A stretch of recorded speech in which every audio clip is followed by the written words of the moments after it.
Bismillahirrahmanirrahim. Assalamualaikum warahmatullahi wabarakatuh. Alhamdulillahirabbil alamin wal aqibatu lil muttaqin wala udwana illa 'alal zalimin. Asyhadu an la ilaha illallah wa asyhadu anna Muhammadan abduhu wa rasuluh. Shadiqul wa'dil amin.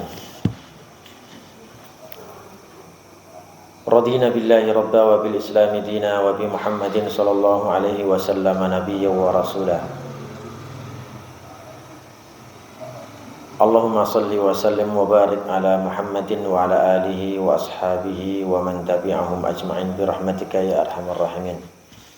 Usini wa iyyakum bittaqwallah faqad fazal muttaqun. Haitsu qala Allah Ta'ala ya ayyuhalladzina amanu taqullaha haqqa tuqatih wa la tamutunna illa wa antum muslimun. Ya ayyuhalladzina amanu taqullaha wa qulu qawlan sadida yuslih lakum a'malakum wa yaghfir lakum dzunubakum wa may yuti'illaha wa rasulahu faqad faza fawzan 'azima.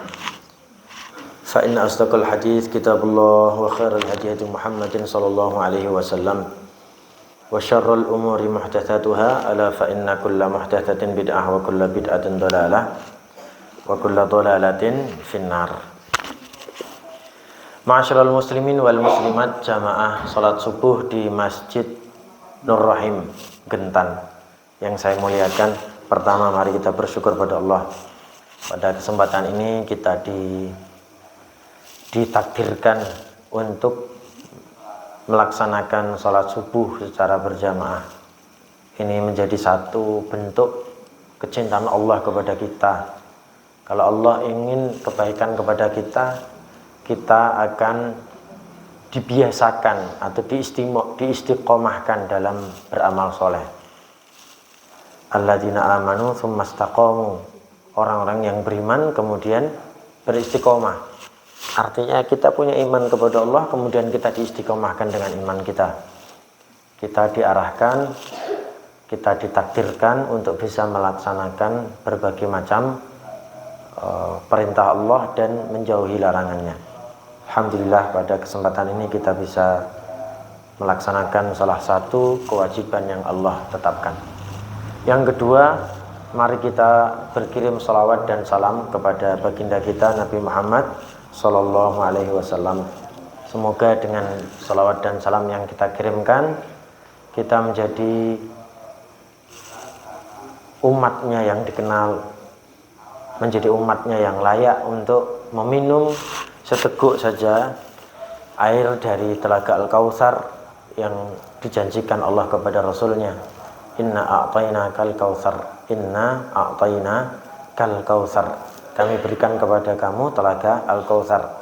Dan siapapun yang meminum satu teguk saja dari telaga itu, dia tidak akan haus selama masa hisab. Wa man syariba minhu lam yatma abadah. Dan juga semoga kita mendapatkan syafaat dari Rasulullah sallallahu alaihi wasallam di akhir atau di hari akhir atau di hari kiamat kelak insyaallah. Amin ya rabbal alamin.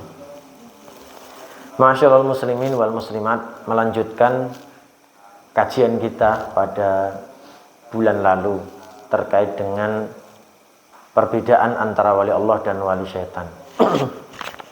Saya katakan wali Allah dan wali syaitan itu karena memang Allah juga mengatakan ada wali Allah dan ada wali syaitan. Allah punya wali, syaitan juga punya wali. Karena kalau tidak dikatakan seperti itu kita nggak sadar. Kita nggak sadar. Kenapa nggak sadar? Karena mohon maaf, maksiat sedikit saja, sombong umpamanya, itu sudah menjadi wali syaitan. Itu nggak sadar kita. Makanya kemudian ditegaskan, ini ada wali syaitan, ini ada wali Allah. Orang yang menjadi wali Allah itu nggak sombong. Orang yang menjadi wali Allah itu tunduk, rendah hati, tunduk patuh kepada Allah, kan gitu. Kalau orang yang menjadi wali syaitan, dia takabur, dia jumowo, dia merasa tinggi, dia merasa hebat. Dia merasa apa yang dia merasa apa yang dia capai hari ini adalah sesuatu yang dihasilkan, yang dia capai, yang dia lakukan. Padahal itu sebuah kesombongan yang jerimpet. Jerimpet itu bahasa Jawa. Artinya nyerimpet di dalam hati, yang kadang kita nggak ngerasa, yang kadang kita nggak sengaja mempunyai kalimat seperti itu atau mempunyai perasaan seperti itu. Jadi sesuatu yang nyerimpet seperti ini memang dibuat oleh setan. Tugasnya setan adalah membisik-bisikkan apa yang buruk kepada kita. Termasuk tadi bahwa ini amalanku, ini usahaku, ini semuanya karena semangatku. Enggak boleh. Itu enggak boleh seperti itu. Itu semua karena Allah. La haula wala quwata illa billah. Tidak ada daya, tidak ada kekuatan kecuali dari Allah SWT. Makanya kalau Anda mengatakan ini semangatku, ini dayaku, ini usahaku, itu sudah menyelisihi lafaz thayyibah tersebut atau kalimat thayyibah tersebut, la haula wala quwata illa billah. Masyarul muslimin rahimakumullah. Yang keempat, apa yang keempat dari sekian banyak sifat setan, yang kalau sifat setan ini menular kepada manusia, maka manusia bakalan menjadi wali setan. Apa yang keempat? Yang keempat adalah, saya ulang dari pertama ya. Yang pertama al-batil, sudah kita sampaikan kemarin. Kemudian yang kedua adalah al-khobath. Al-khobath ini buruk maknawi, kotor maknawi, bukan kotor secara fisik, tapi kotor maknawi. Maknawinya kotor, ruhnya kotor. Jadi khobath, Allahumma inni a'udzubika minal khubuthi wal khaba'ith. Ya Allah, aku minta perlindungan kamu dari kotoran yang bersifat fisik dan kotoran yang bersifat maknawi. Nah, setan atau iblis dan konco-konconya, iblis dan seluruh keturunannya itu kotor maknawi. Jadi jin yang menjadi keturunan dari iblis. Iblis ini kan bapaknya para jin. Kata Allah SWT, wa khalaqnal janna min qablu min naris samum. Aku ciptakan jan ini bapaknya para jin. Jan ini menggunakan alif jim, alif nun. Jan ini bapaknya jin. Jin itu enggak pakai alif. Jin. Wa ma khalaqtul jinna wal insa illa liya'budun. Jin itu adalah anak keturunan dari jan. Jan ini bapaknya, jin ini keturunannya. Jan itu namanya iblis. Siapapun dari keturunan jin dan manusia yang mengikuti iblis, maka dia setan. Sifatnya sifat setan. Iblis itu sifatnya sifat setan. Maka dari itu ikhwati fillah rahimakumullah, seluruh keturunan jan atau jin ini itu mempunyai sifat khobath. Khobath itu apa? Khobath itu kotor ruhnya, kotor maknawinya. Kalau kotor umpamanya, mohon maaf, kulit kita terkena tai cecak umpamanya, kan bisa kita cuci. Selama hati kita tidak najis, selama hati kita tidak kotor, kita mesti bisa sholat. Kita masih bisa sholat, kita masih bisa puasa, kita masih bisa zakat, kita masih punya perasaan baik, kita masih punya perasaan yang soleh. Tapi kalau hatinya yang kotor, kalau hati yang kotor itu sudah menjadi tempatnya iblis, sudah menjadi tempat keturunannya iblis, dan dia setan. Padahal kalau kita menghadap Allah bukan dengan fisik kita, tapi dengan hati kita. Fisik itu mengikuti hati kita. Maka kalau hatinya bersih, insya Allah fisik juga akan bersih. Jadi itu ikhwati fillah yang kedua, yaitu apa? Al-khobath. Yang ketiga adalah al-khida'. Al-khida' ini tukang tipu. Iblis dan seluruh keturunannya itu tukang tipu. Iblis dan jin yang menjadi walinya iblis. Jin yang menjadi walinya iblis namanya setan. Manusia yang menjadi walinya iblis namanya setan. Kalau setan itu sudah setan itu kan tukang tipu. Kalau manusia itu sudah ketularan tukang tipu, kalau manusia itu sudah ketularan menipu, maka setan ini sudah menjadi walinya iblis atau walinya setan. Namanya al-khida', ya bani adama la yaftinannakum syaitanu kama akhraja abawaikum minal jannah. Allah SWT katakan, wahai manusia, jangan sampai kalian tertipu oleh jan, oleh iblis dan juga anak-anak keturunannya, oleh setan. Karena dengan tipuan itu bapak kalian berdua, yaitu Adam dan Hawa, bapak kalian Ya, bapak kalian semua itu dikeluarkan dari surga. Itu yang ketiga. Sifat yang ketiga adalah al-khida. Sekarang masuk yang keempat. Sifat yang keempat, apa itu? At-takabbur. Sifat dari iblis dan seluruh yang mengikuti iblis, baik dari golongan jin maupun dari golongan manusia, yaitu setan, maka dia adalah takabur. Sifatnya takabur, apa itu takabur? Merasa tinggi, merasa bisa semuanya, merasa aku yang bisa melaksanakan semuanya. Saya sampaikan, iblis ini takaburnya kepada Nabi Adam, bukan takaburnya kepada Allah. Tapi banyak sekali manusia hari ini yang takaburnya kepada Allah. Ini na'udzubillah min dzalik. Iblis zaman dulu itu takaburnya kepada Adam. Iblis zaman dulu itu takaburnya kepada Adam. Wahai iblis, kenapa aku sudah suruh kamu untuk sujud kepada Adam, kok kamu nggak mau sujud? Hei Allah, kenapa aku sujud kepada Adam sedangkan kau ciptakan dia dari tanah dan aku dari api? Ya tidak mungkinlah aku sujud kepada sesuatu yang lebih buruk daripada aku, yang lebih rendah daripada aku. Itu iblis, sifatnya takabur dari dulu. Maka siapapun kita, ikhwati fillah, yang punya sifat takabur, Anda takabur kepada istri Anda takabur kepada suami Anda takabur kepada anak Anda takabur kepada tetangga Anda, itu sifat iblis. Anda sudah menjadi wali iblis. Saat itu Anda sudah menjadi walinya syaitan. Fa idza qara'tal Qur'ana fasta'id billahi minasyaitonir rajim. Innahu laisa lahu sultanun 'alal ladzina amanu wa 'ala rabbihim yatawakkalun. Innama sultanuhu 'alal ladzina yatawallawnahum wa hum bihi musyrikun. Kan gitu ayatnya. Kalau Anda ingin membaca Al-Qur'an, bacalah dengan ta'awud kepada Allah SWT. Ketika Anda berta'awud, maka sultan itu tidak akan dipunyai oleh iblis, tidak akan dipunyai oleh setan yang menjadi walinya iblis. Sultan itu artinya daya.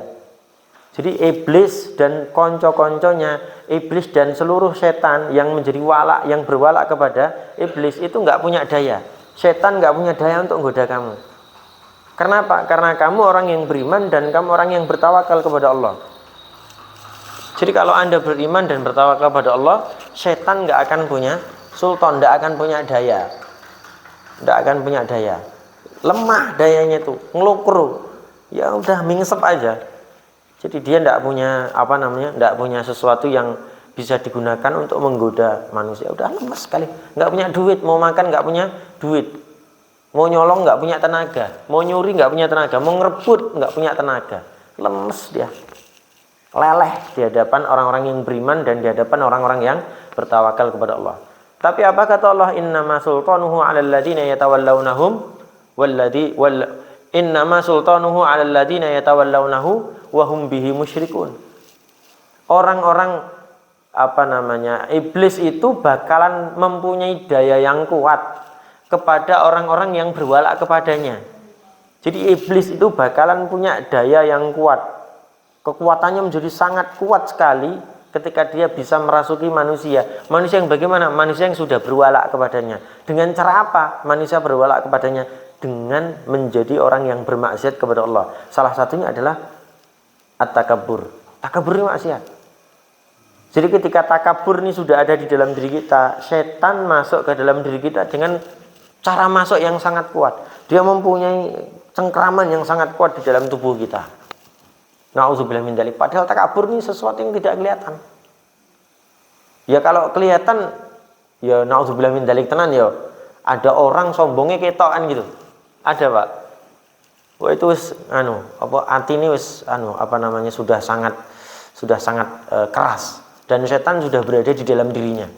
Jadi ada orang yang kalau takabur tuh kelihatan dari fisiknya, itu udah na'udzubillah min dzalik. Setan sudah menguasai dia. Padahal namanya takabur tuh diumpet. Jangan sampai kelihatan orang takabur. Motor ya Avanza, mobil ya Avanza. Dulu mobilku Lamborghini, ini gitu. Mungkin dalam hati dia berkata seperti itu, secara fisik kita nggak bisa ngelihat, secara fisik nggak kelihatan. Tapi ada orang na'udzubillah min dzalik, hatinya sombong, fisiknya ketolik sombong. Kan na'udzubillah min dzalik tenang. Lagi punya mobil Avanza udah berani sombong sama yang lain. Jadi Ini tipe-tipe dunia yang aduh ya Allah ya, luar biasa menggoda kita, luar biasa menjatuhkan kita. Dan iblis masuk dari situ. Sombong yang sangat kelihatan kecil sekali di dalam hati kita itu kelihatan.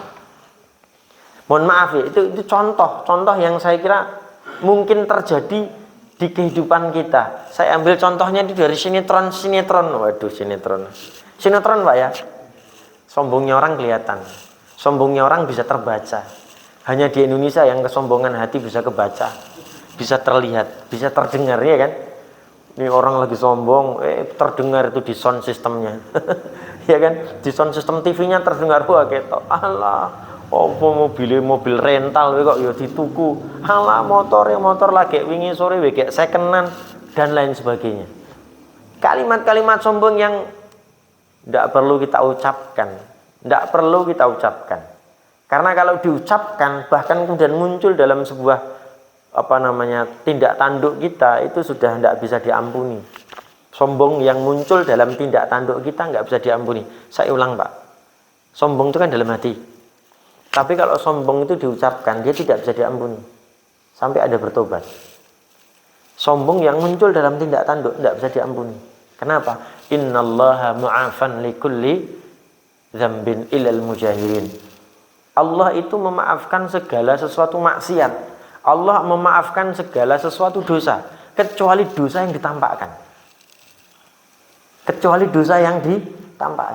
Kalau dosa itu sudah ditampakkan, artinya dia sombong dengan maksiat itu. Sombong itu maksiat, disombong-sombongin. Sombong itu kemaksiatan, ditampak-tampakin, nggak diampuni. Kan gitu. Sombong itu sesuatu yang ada di dalam hati. Tidak kelihatan harusnya. Apa kata Rasulullah SAW? La yadkhulul jannata man kana fi qalbihi mithqala dzarratin min kibrin. Tidak akan pernah masuk ke dalam surga orang yang di dalam hatinya punya sifat kesombongan. Walaupun sifat sombong itu setitik, seperti biji sawi, setitik. Itu nggak akan dimasukkan surga oleh Allah SWT. Padahal sombongnya orang etok. Dan Nabi mengatakan sombong yang masih di dalam hati, itu Allah nggak masukkan dia ke dalam surga.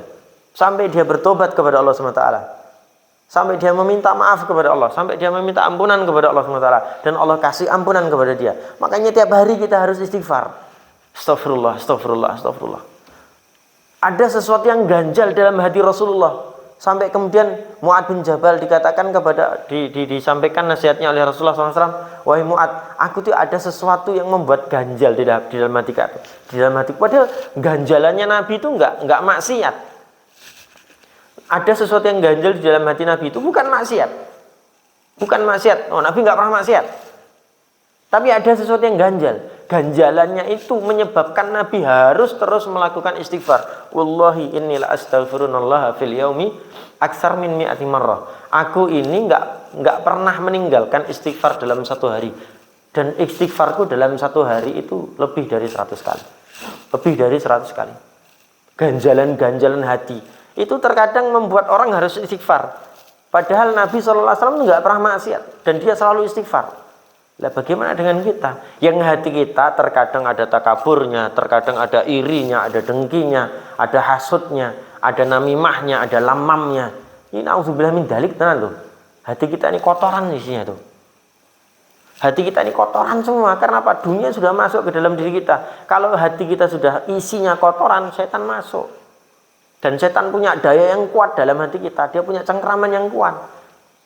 Dia punya pegangan yang berupa kotoran-kotoran itu di dalam hati kita. Makanya kita istighfar terus. Itu ikhwati fillah, setan itu takabur. Dan setan itu atau iblis itu takabur. Dan takaburnya iblis itu dinampak-nampakin. Dia sampaikan kepada Allah, ya Allah aku gak mau sujud sama dia. Dia itu lebih rendah daripada aku. Ini kayaknya enak banget kalau ada teh panasnya. Allah Akbar. Saya udah mohon maaf, sudah seminggu saya ini ini loh, dalamnya itu ada ada riaknya tuh nggak hilang. Terus tak obati jeruk nipis karo kecap, tambah jeruk opos, sembuh orang mari-mari. Alhamdulillah. Sampai sekarang, alhamdulillah. Saya mau izin ora penak, ning nek ora izin yo suarane nyebeli. Ngapunten ya. Suaranya kan ketok enek sesuatu nih gitu loh. Betul nggak Bu ya? Mohon maaf. Wah ini kalau enek teh, wah bagikan Telaga Al-Kautsar gitu. Alhamdulillah. Kalau ada, kalau nggak ada nggak apa-apa. Kok podo poso kabeh apa nih? Ada tuh, alhamdulillah. Ini orang Bandung luar biasa. Jazakumullah khair. Saya minum sebentar ya. Afwan, mohon maaf.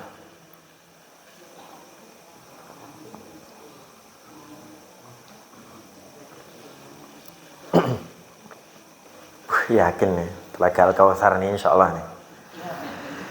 Kita semua yang hadir semoga mendapatkan itu semua nanti di akhirat. Amin ya rabbal alamin. Ma'asyiral muslimin rahimakumullah, itu takabur. Dan kemarin saya juga sudah ceritakan, takaburnya iblis itu istiqomah. Takaburnya iblis itu istiqomah tenan. Iya toh? Takaburnya iblis itu istiqomah. Konsisten. Jadi iblis ini mengeluh kepada Nabi Musa, wahai Nabi Musa, aku bosen. Aku bosen, aku yo tugas iki minggudo menungso, wae iku lama-lama bosen. Aku pengen tobat. Nabi Musa laporan kepada Allah, kemudian dikasih jawaban, hai Musa, kalau memang iblis beneran mau tobat, suruh dia pergi ke kuburannya Nabi Adam, kemudian nanti dia sujud di kuburannya Nabi Adam, udah selesai, maka akan diterima tobatnya. Kata Allah kepada Nabi Musa. Nabi Musa protes, ya Allah, bapak aku ini makan buah khuldi, ibuku makan buah khuldi, kamu buang dari surga.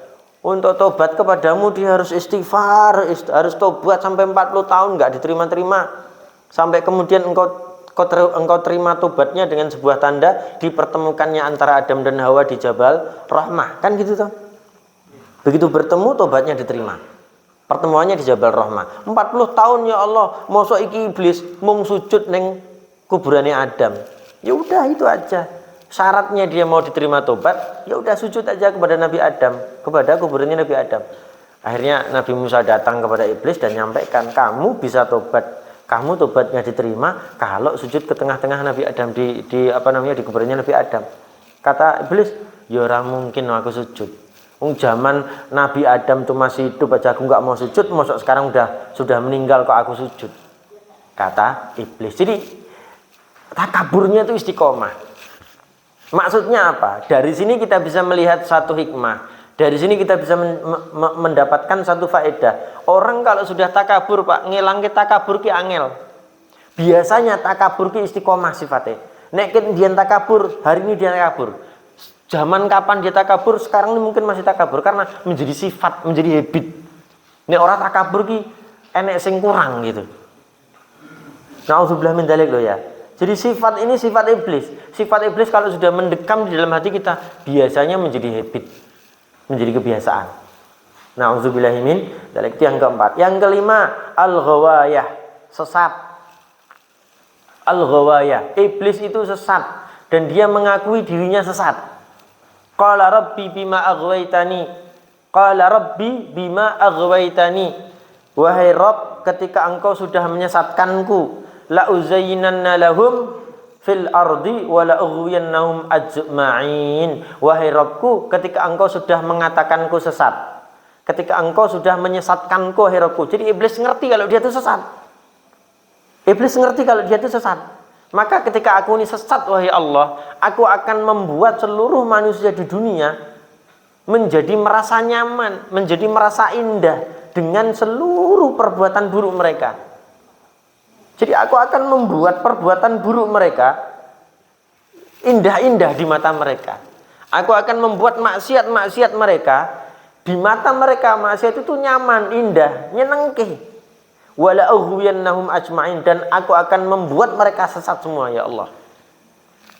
Jadi iblis itu ngerti dia sesat. Iblis ngerti dia itu sesat. Ini persis kata seorang artis, ya semoga Allah berikan hidayah kepada dia. Seorang artis yang kalau dia itu tidak dibully sama netizen, dia nggak dapat duit. Lah memangnya kalau saya orang yang buruk, terus kamu orang yang baik, kan gitu toh? Ini buruk ya burukku aja, baik ya baikmu aja. Belum tentu sholatmu itu memasukkanmu ke dalam surga. Belum tentu puasamu memasukkanmu ke dalam surga. Ada yang gitu tak? Ada yang pernah gitu kan? Iblis persis seperti itu. Karena apa? Dia mengakui dirinya sesat. Dan dia senang dirinya sesat. Na'udzubillahi min dzalik. Ini ngeri. Iblis senang dia sesat. Ini kan kurang ajar. Ada manusia senang kalau dia sesat. Wis to nengke wae iki lho, enggak usah ikutan campur, enggak usah ikut campur urusanku. Iki yo umpamanya aku korupsi yo ora nek sing ngerti, urusanku dhewe lah, kowe meneng wae. Umpamanya ini ada teman sesama bendahara, sing siji penulisnya, yang satu pengaturnya umpamanya. Lho Pak, ini kok tulisannya 100.000, tapi kok di situ 1 juta Pak, gitu umpamanya. 100.000 ditulis 1 juta, umpamanya kan markup ya, umpamanya markup dana kan seperti itu caranya. Ini ada harga 100.000 tapi di sini ditulis 100 juta. 1 juta. Berarti kan Anda untung 900.000. Nyo kowe gelem ora? Mohno, enggak mau aku. Ini aja ditulis saja seperti apa adanya 100.000. Terus kowe rasa ikut campuran toh? Ora gelem tak tulis dhewe. Lho Pak, ini enggak boleh Pak, ini korupsi Pak. Ini kan korupsi kok meneng wae. Orang ngerasa sesat. Ini seperti iblis. Dia tahu dia sesat, diingatkan dia nggak mau tahu. Ini iblis gitu loh. Dan orang yang berbuat seperti ini sudah menjadi walinya iblis. Nauzubillah min dzalik. Jadi sesat itu menjadi sesuatu yang nyata di dalam kehidupan manusia. Dan ketika ada orang dengan kesesatannya dia bangga, mohon maaf, sesat itu nggak seberapa besar dosanya. Tapi ketika bangga dengan kesesatannya, dia tampakkan kesesatannya nggak diampuni. Kebanggaan dia terhadap kesesatan dia tidak diampuni. Nampakkan kesesatannya, dosa nampakkan nggak diampuni. Nggak diampuni Pak. Sesat itu masih bisa ditolong, sesat itu masih bisa ditobati, sesat masih bisa diistighfari. Tapi kalau sudah nampakin, mohon maaf, nampakin itu bukan berarti harus menggunakan kata sombong ya. Kan ada orang menampakkan dosa itu dengan kesombongan. Nampakin dosanya dengan kesombongan. Ada orang nampakin dosa tapi nggak sombong. Ada. Dalam hadis ini walaupun nggak sombong, nampakin dosa ini tetap dosa besar yang tidak bisa diampuni gitu. Nauzubillah min dzalik. Harus tobat dari itu. Ya Allah, aku mohon maaf karena aku kemarin menampakkan dosaku. Harus begitu, harus tobat. Aku besok nggak akan ngulangi lagi ya Allah. Nggak akan ngulangi lagi menampakkan dosanya. Jangan sampai itu Pak. Karena itu dosa besar yang mohon maaf tidak diampuni oleh Allah SWT. Itu yang kelima. Yang keenam al-kufr. Iblis itu kafir. Wa kana syaitanu li rabbi kafura. Iblis itu kepada Rabbnya kafur. Kenapa tidak kadang Allah SWT menggunakan kata kafir? Wa kana minal kafirin. Iblis itu bagian dari kafir. Bagian dari yang kafir kepada Allah. Kafir. Tapi di sini Allah SWT dalam surat Al-Isra ayat 27 Allah katakan wa kana syaitanu li rabbihi kafura. Menggunakan kata kafur. Kafur artinya bukan cuma sebatas kafir, tapi kafir gitu. Setiap kali ada kekafiran, diingatkan akan kekafirannya, tambah kafir. Kafir yang kedua ini diingatkan lagi, dan sudah ada argumentasi yang kuat untuk mengalahkan yang kafir ini, tambah kafir yang lain lagi. Setiap kali ada kebenaran ditutup, terus menutup kebenaran, itu namanya kafur. Dan dia tahu argumentasi kebenaran itu benar. Dan dia tahu bahwasanya argumentasi kebenaran itu hak. Nyata. Benar dan lebih benar gitu loh. Tapi dia nggak mau tahu. Itulah yang disebut dengan kafur. Artinya dia nutupi kebenaran itu terus menerus. Padahal ada argumentasi yang jelas. Pak, sing jenenge dodol ijon niku mboten angsal. Dodol ijon kan banyak tuh sawah-sawan. Pak, sing jenenge dodol ijon niku mboten angsal. Dodol ijon niku pripun? Jual padi sebelum panen ketika padi masih hijau. Padi 1 hektar. Biasanya panennya sekitar 100 kintal. Umpamanya 100 kintal biasanya. Sebelum dia panen, dijual dulu. Sebelum dia panen, dijual dulu. Dia kan nggak ngerti kira-kira mau 100 kintal atau lebih atau kurang, kan nggak ngerti. Biasanya 100 kintal Pak, tak tuku 100 kintal sama dengan umpamanya 100 juta umpamanya.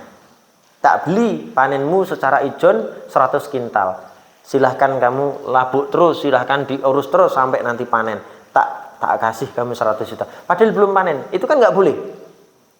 Pertanyaannya, loh kenapa nggak boleh Tat? Kan ini untung buat saya, untung buat kamu. Tapi dalam proses itu mengandung gharar, mengandung ketidakjelasan untung. Bisa jadi untung kamu kurang, bisa jadi kamu buntung, atau yang beli bisa jadi tidak sampai 100 kintal, atau bisa jadi yang beli nanti dapat 150 kintal. Ketika dikasihkan uang 100 juta, harusnya harganya 150 juta. Kan gitu harusnya. Ini namanya ada gharar, ada unsur gharar, ada unsur ketidakjelasan dalam jual beli ijon. Sudah jelas argumentasinya. Alah rapopo yang penting enak aku sedikit 100 juta. Nah, pripun? Ini sifat syaitan, al-kufr. Ada kebenaran tetapi ditutupi. Padahal kebenaran sudah jelas. Ya kan? Itu contoh ya, contoh dalam hukum jual beli. Jelimet. Contoh yang gampang aja. Sholat itu wajib. Kan jelas toh? Hukum sholat itu wajib sudah jelas. Tapi orang alah ngopo sholat ya ora guna, sholat ranggewi sugih. Kebenaran akan sholat ditutupi dengan kekafirannya. Kebenaran akan sholat ditutupi dengan emosinya. Akhirnya apa yang terjadi? Dia nggak mendapatkan kebenaran sholat. Jadi dia tidak bisa melaksanakan sholat. Itulah yang disebut dengan kata kafur. Orang yang senantiasa menutupi argumentasi yang sudah sangat jelas akan suatu kebenaran. Namanya kafur. Dan setan itu punya sifat kafur. Ketika manusia ketularan kafur, karena kafur ini sifat utama setan, dan setan ini suka suka bisik-bisikin kata kafur, suka bisik-bisikin sifat kafur ke dalam hati manusia. Ketika manusia sudah masuk sifat kafurnya ke dalam hatinya, maka manusia itu sudah menjadi walinya setan. Jin juga begitu. Ketika jin mempunyai sifat kafur, jin itu setan. Jadi gitu ikhwati fillah. Al-kufr yang keenam. Yang ketujuh al-isyan. Al-isyan. Apa itu al-isyan? Al-isyan artinya tukang maksiat. Tukang maksiat. Inna syaitana kana lirrahmani asiyya. Inna syaitana, sesungguhnya syaitan itu lirrahman, kepada Allah yang maha rahman. Kepada Allah yang maha rahman. Asiyya, selalu berbuat maksiat. Ingat, di sini ada dua kata yang harus kita teliti. Kenapa Allah menggunakan kata lirrahman bukan lillah? Inna syaitana lillahi asiyya. Bisa sebenarnya. Bisa. Kenapa tidak digunakan kata lirrob? Inna syaitana lirabbihi, seperti atas, seperti kalimat yang di atas. Inna wa kana syaitani rabbi kafura, kan gitu. Tapi di sini Allah menggunakan kata inna syaitana kana lirrahman, menggunakan kata ar-rahman. Menggunakan sifat Allah, menggunakan nama Allah yang bernama ar-rahman. Syaitan kepada Allah yang maha rahman selalu bersifat maksiat. Mohon maaf, dua kata asiyah sama rahman itu selalu berhubungan sebenarnya. Orang yang kalau sudah maksiat kepada Allah yang mempunyai sifat ar-rahman itu nggak bisa diampuni, Bu. Saya ulang, orang yang masih suka bermaksiat, orang yang taqnatu min rahmatillah, orang yang dia kufur terhadap rahmatnya Allah, bahwa Allah masih sayang kepada Anda walaupun Anda bermaksiat, Allah masih bisa ngampuni Anda walaupun Anda bermaksiat selama Anda bertobat. Itu namanya sifat ar-rahman. Kalau Anda tidak mau melakukan itu dan Anda tidak mau bertobat karena Anda merasa sudah jenuh dengan maksiatnya dan Anda sudah merasa jenuh dengan Allah, Anda sudah mengkafiri kata ar-rahman pada Allah. Anda sudah mengkafiri sifat ar-rahman pada Allah. Padahal Allah itu akan mengampuni seluruh dosa sebesar apapun dosa seorang hamba. Sebesar apapun. Itu hubungannya.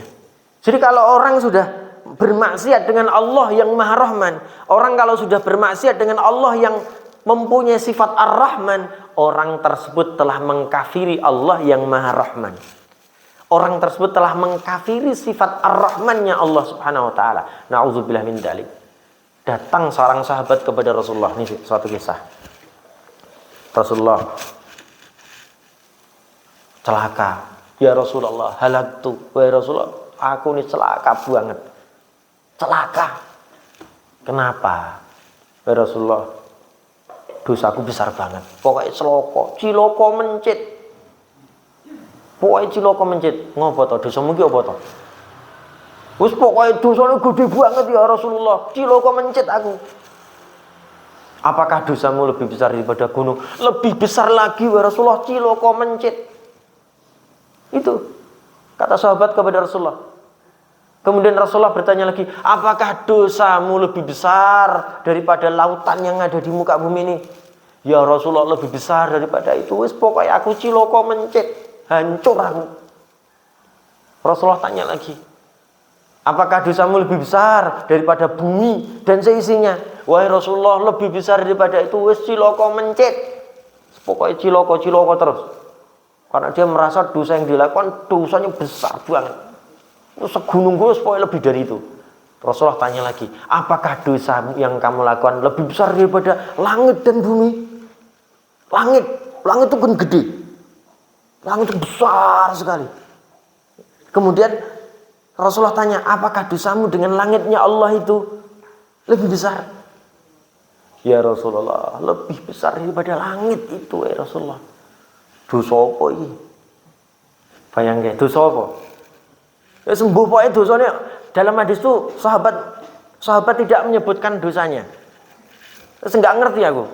Entah itu dosa zina, entah itu dosa LGBT, entah itu dosa homoseksual, entah itu dosa minum khamr, entah itu dosa riba, entah pokoknya lebih besar daripada langit dan seisinya ya Rasulullah. Tapi dia enggak nyebut nama dosanya karena dia malu pada Rasulullah. Dia malu kepada Rasulullah. Akhirnya apa yang terjadi? Rasulullah SAW mengelus apa gini rambutnya ora dikeplak. Dikeplak yang sakit dilus.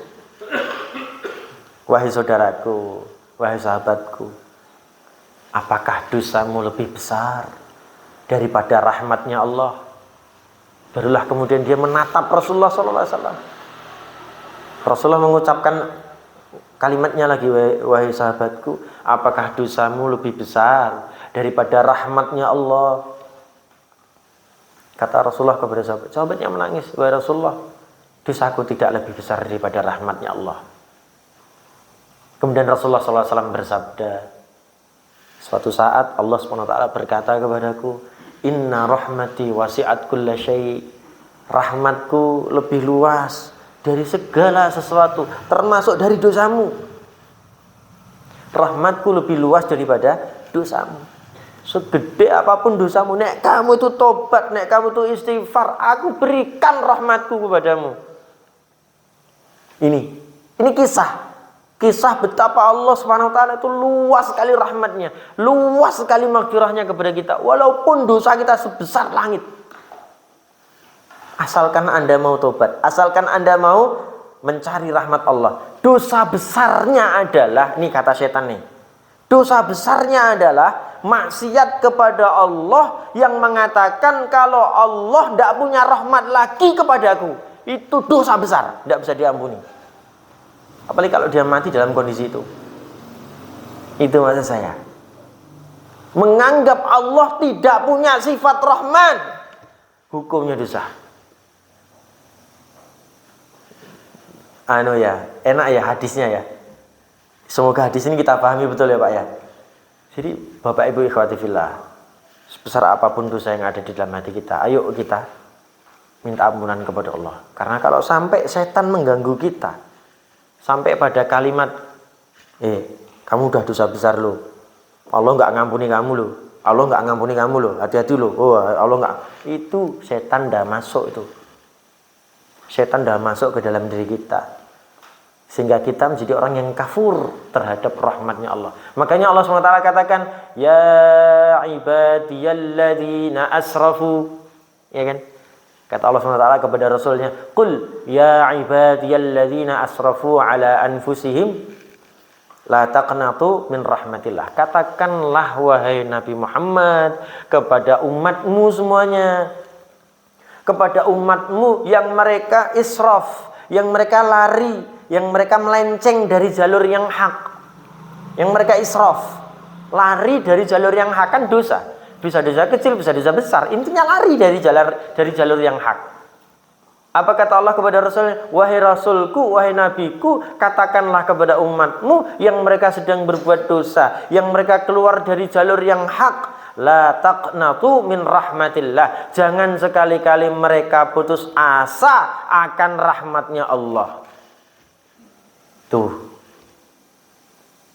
Maksudnya rahmatnya Allah itu ya tadi yang saya ceritakan dalam hadis tadi, bahwa kita menganggap Allah tidak akan mengampuni kita lagi, itu udah dosa besar, Pak.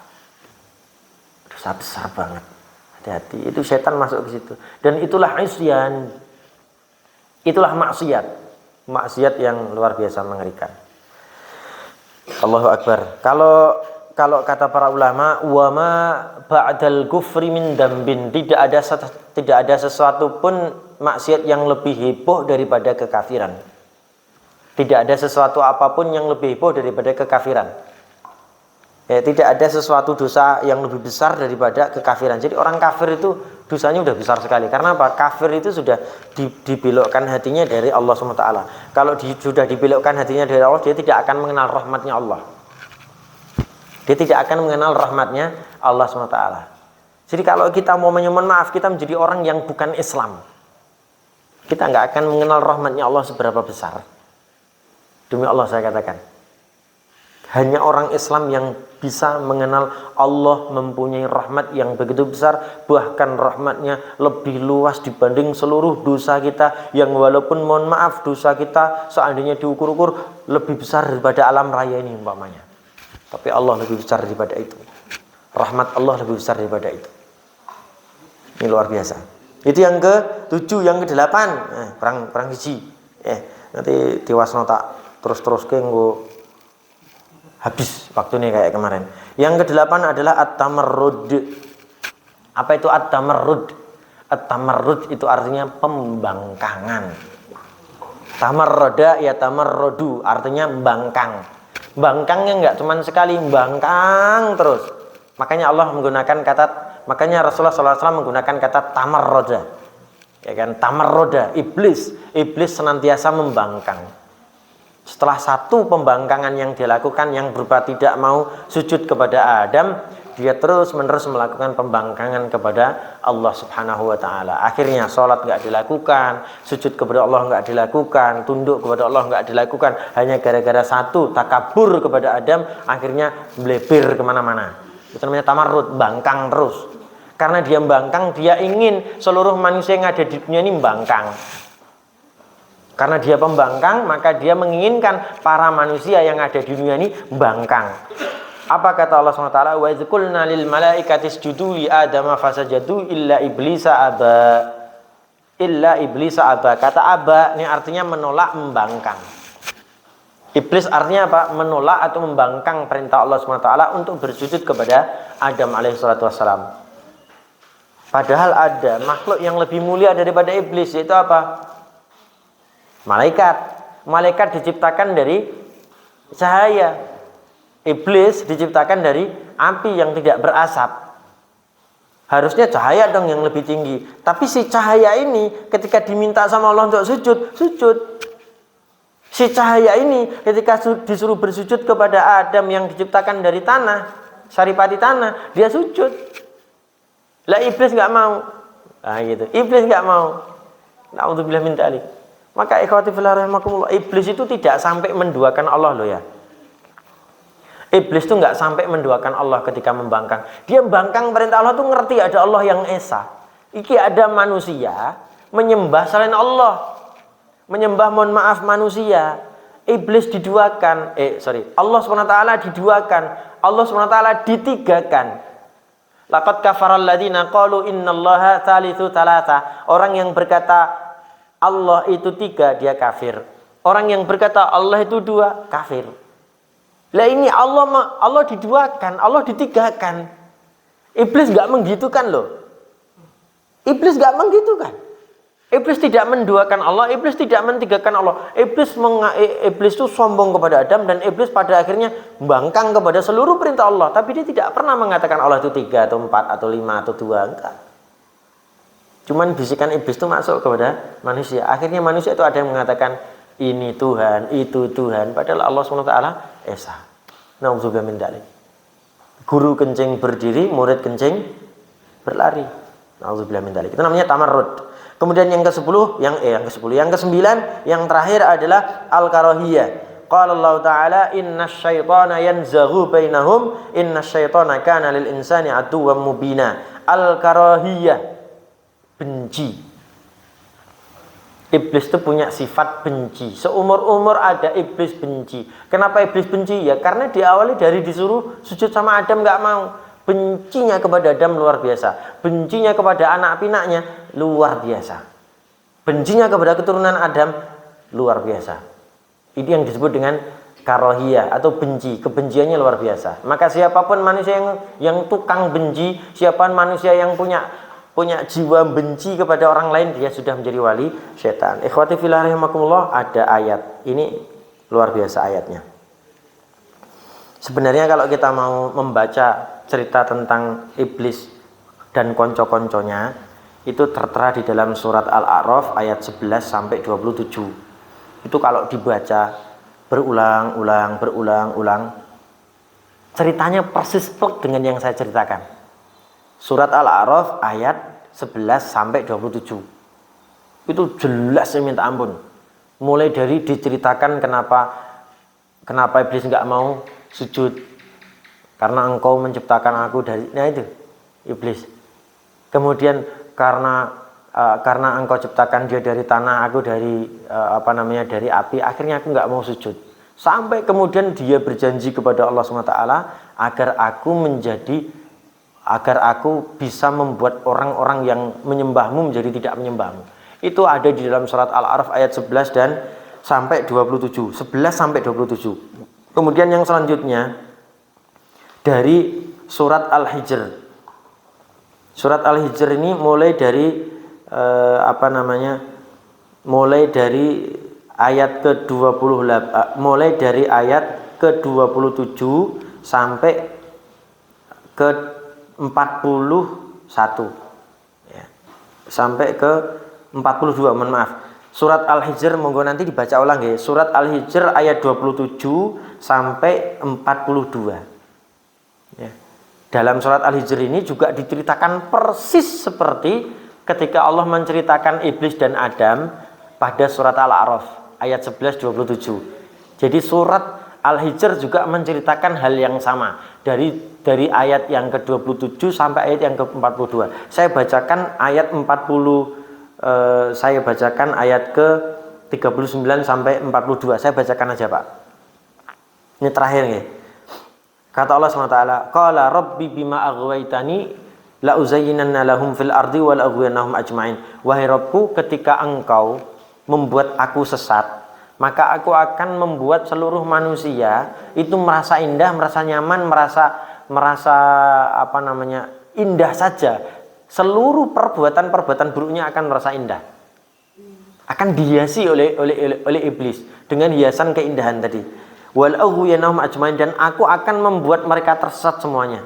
Kata Allah, kata iblis kepada Allah. Ini artinya iblis ngomong sama Allah, dibalas sama Allah. Kata iblis kepada Allah, illa ibadaka minhumul mukhlasin. Kata iblis kepada Allah, tapi ya Allah, aku tidak bisa mengganggu hambamu yang mukhlis. Aku nggak bisa mengganggu hambamu yang mukhlis.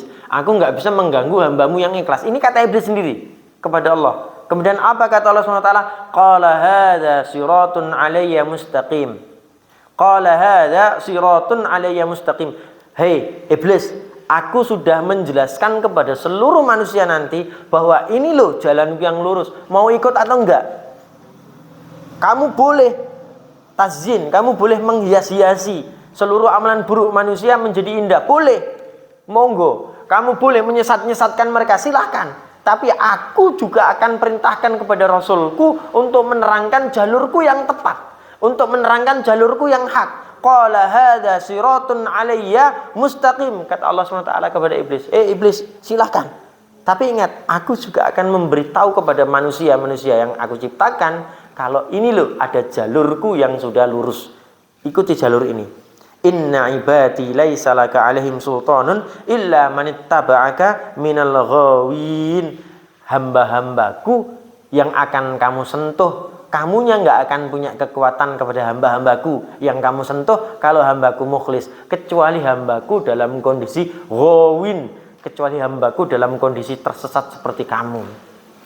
Maka baru kamu punya argumentasi, maka kamu baru punya cekelan, kamu baru punya pegangan yang kuat di dalam hati para manusia tadi. Itu. Jadi untuk membebaskan kita dari sifat wali setan, kita bebaskan diri kita dari maksiat. Untuk membebaskan sifat wali setan dari dalam diri kita, hati kita buang jauh-jauh dari perbuatan maksiat. Iri, dengki, takabur, sesat, kafir, isyan dan lain sebagainya, itu kita buang. Dengan cara apa? Sholat 5 waktu, Pak. Sholat 5 waktu itu ngatur hati kita untuk terus tetap beribadah kepada Allah. Sholat 5 waktu, Pak, membuat kita untuk terus beristighfar kepada Allah.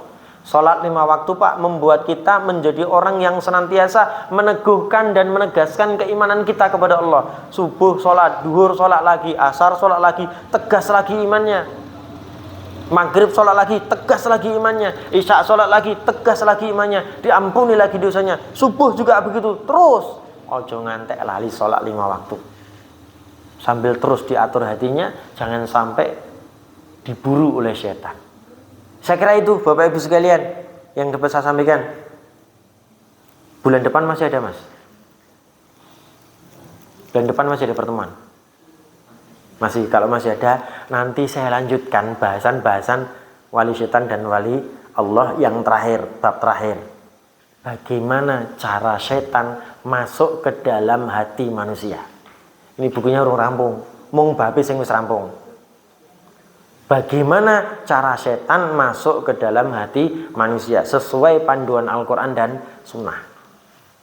Jadi bukan cuma pikiran kita atau otak kita yang bisa berpikir untuk mengetahui setan masuk ke dalam kita, tapi bagaimana Allah dan Rasulnya memberitahu rahasia setan, memberitahu rahasia iblis ketika dia ingin menggoda manusia. Kita akan bacakan itu insya Allah bulan depan. Begitu Pak G? Sepakat G? Insya Allah. Mohon saya diingatkan Mas Rian agar bulan depan saya menggunakan judul itu. Barakallahu li wa lakum wa nafa'ani wa iyyakum bima fihi minal ayati wa dzikril hakim. Aqulu qouli hadza fastaghfiruh innahu huwal ghafurur rahim. Tsumma assalamu alaikum warahmatullahi wabarakatuh.